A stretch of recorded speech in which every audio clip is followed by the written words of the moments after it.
we all have heard all of the talk about the Philadelphia Eagles making a trade. They've got to make a trade. Not forget the AJ Brown stuff, but I'm talking about what they need, especially the two biggest positions. We're talking about cornerback, getting that CB2 and getting a defensive end who can rush the passer effectively. We've been talking about it for weeks now.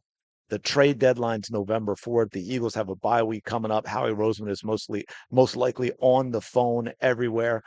But here's the thing. I'm curious what y'all think about this. Are the Eagles more likely now, after what we've seen recently, to stand pat and not even make a trade? And I have a reason for that. I'm curious what y'all think. Do me a favor, smash the like button, subscribe to the channel. We're so close to 500 subscribers. I appreciate all of the support. So why am I saying maybe they will stand pat? A couple of reasons. This one's more like, I don't know, maybe. I don't have a lot other than a vibe because I was talking about this on the post game live yesterday about how, maybe they can't make a trade because other teams aren't going to want to trade and load up defending Super Bowl champs. They don't want to do that. Everyone hates the Eagles. And this is what made me think of that because what do we need? A CB, right? Titans are sending cornerback Roger McCreary to the Rams for a conditional fifth, sixth round pick swap per sources. Conditions: Titans get fifth round pick closer to the beginning of the round, which most likely be Titans' original fifth round pick. Rams receive the sixth round pick that is closest to the end of the round. Titans currently have three sixth round picks. Now, in one way, this makes it more likely the Eagles need to load up because Rams, right? NFC Championship game last year, they're one of the teams that are likely to be a competitor to prevent the Eagles from going to the Super Bowl again this year. And they went and got themselves a good cornerback, and the Eagles need a good cornerback. But again, are these teams even going to bother wanting to trade to the Eagles? I'm just saying they might be holding Howie hostage for more, especially when we look at what we need. Now, here's the other reason that I say it, and I'm curious what y'all think. And I was thinking this the other day and what we've looked at the last couple of games. Jalix Hunt has actually been really good these past two games when it comes to the pass rush. Okay. Nolan Smith will eventually be back as well. So does that lessen the chance of us going and getting another tight end? And to that, as hard as we've been on Ringo and as bad as he has looked at times, I'd say the past game and a half or so, Ringo has actually played quite well. Okay. And I get we would all love to have two CB1s, kind of like last year, Darius Slay, Kenyon Mitchell, way we want two CB1s, but that is not like a CB2. We get a CB2 is above average. That is a huge deal.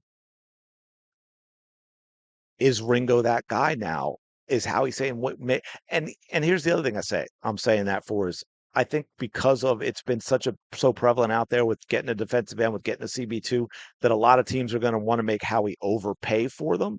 Does this lessen that?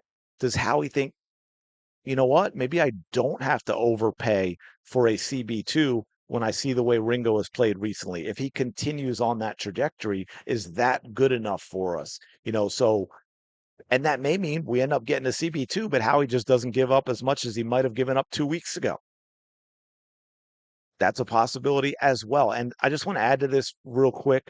The follow up on the AJ Brown video I did when I said no one's talking about the damn insanely big cap hit, which I believe would be 15% of the cap next year that we would eat just by trading AJ Brown. Here we got Joe going. We've discussed the A.J. Brown stuff all year because it quite clearly seems like he's not happy and he's frustrated and all these kind of things and all this cryptic stuff and the team have to answer about it, the coach, the players, all that.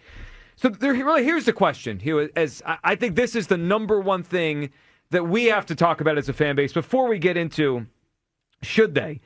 Are you even entertaining it? Like, is it even on the table for you, the idea of trading A.J. Brown?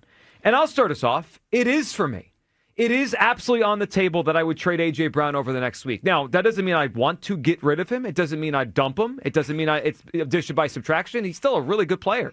And I think the Eagles roster is better with A.J. Brown than just without A.J. Brown, like in a black and white sense. Like they're better with him, right? He's just a really good player. But I would consider trading him over the next week for a few reasons. Number one, I can't unsee what I saw on Sunday. Mm-hmm. They played their best football without him. Whether you want to say it was a coincidence, the Giants, all that, all right, that's fine. Blah, blah, blah. But I saw it. I saw they play their best football without him. That's in my head if I'm Howie Roseman over the next 7 days. I also think about his production compared to the headache. He's not as productive as he used to be. And you could say that's Jalen Hurts' fault, it's Kevin Patullo's fault, it's his hamstring's fault. He comes into this week 41st in receptions, 36th in yards, 93rd in success rate. He's not as dominant as he once was.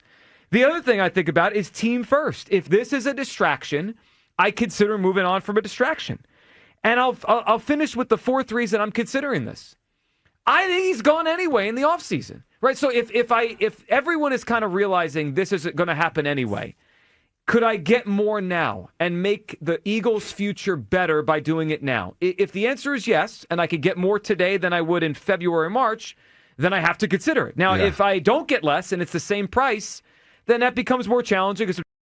A lot of that sounds like the previous video I did, right? Talking about Emmanuel Acho. And again, what he is completely missing is the absolutely huge, significant cap hit that they would take by trading AJ Brown now. And by the way, again, now he does this for a living, man. It should be informed because correct me if I'm wrong in the comments, but I also believe that cap hit, there's still a cap hit, but it's significantly reduced, I believe, after June 1st. So even trading him in February isn't going to get it done. And when they talk about him being gone in the offseason, again, he's under contract. So the only way he's gone is if the Eagles decide they're going to trade him. And if they're thinking about the cap, as Howie does often, right? He's been great at structuring deals in terms of cap hits.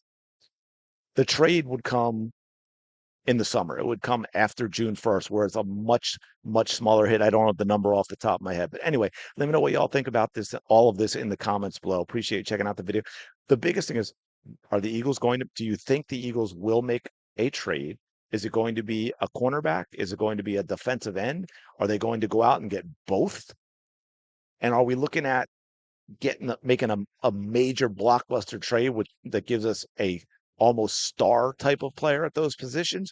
Or are we going more for depth, just getting someone solid that can shore up the defense that we already have and not necessarily go out and get this big name, this big star that would be, another CB1 basically, or an all-pro defensive end, or that, like a Trey Hendrickson or a Max Crosby or someone like that.